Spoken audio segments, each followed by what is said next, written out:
Okay, so what you're about to see are costumes from the upcoming Cinderella, La Cenerentola, if you speak any other language.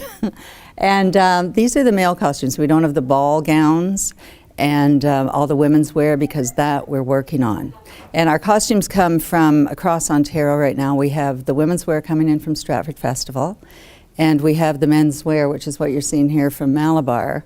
And then we have the courtiers' outfits, and they are a combination of costumes from my own costume wardrobe now that I'm back in town.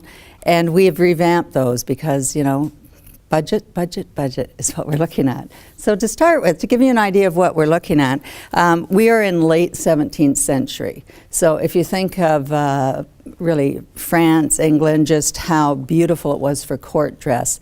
And most of what you're going to see in Cinderella, which is the beauty of this show for anybody coming, is court dress for men.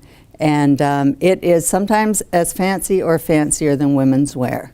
So I'd like to start here. This is Don Magnifico, and he is the father of the stepsisters. And instead of the old Cinderella where it's the wicked stepmother, we have, he's not really the wicked stepfather, but we have a stepfather and stepsisters. So this is one in from Malabar's.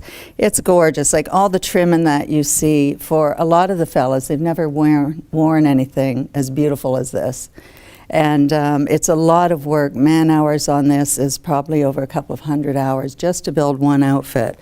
So it comes in with a lot of work here in gold lace and brass buttons, metal buttons.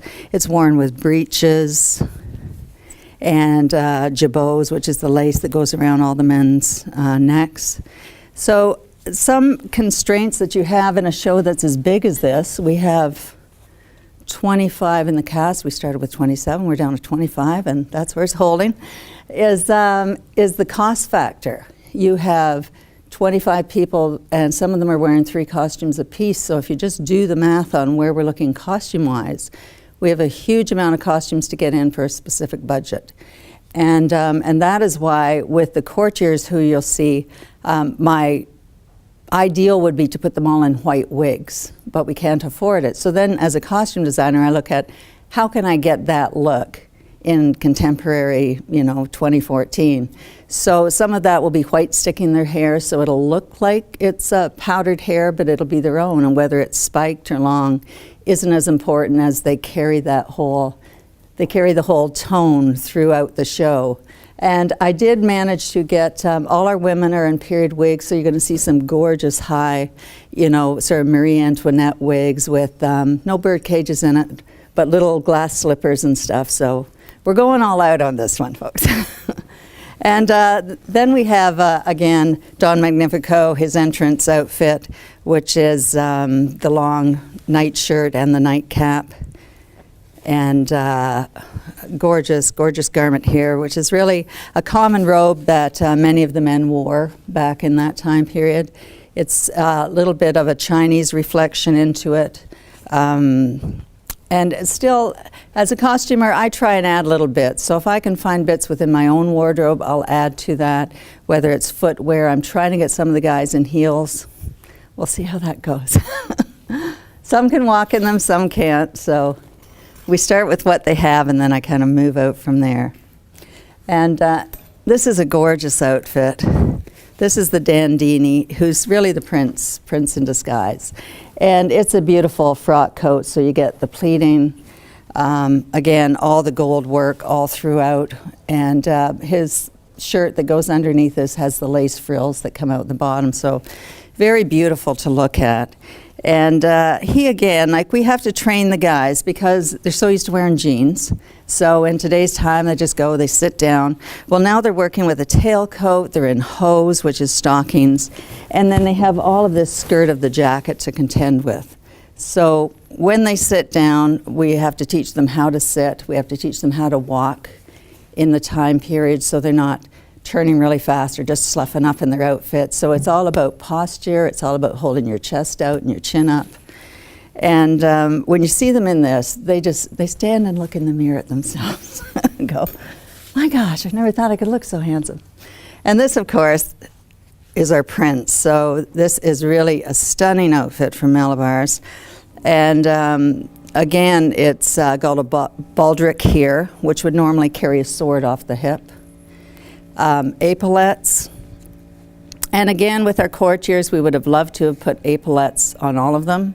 But when you add the cost up of just 2 of these on one outfit, we're well over $200 for the courtiers. So you go $200 for hose or $200 for, you know, epaulettes. You have to put your money where it's going to be seen.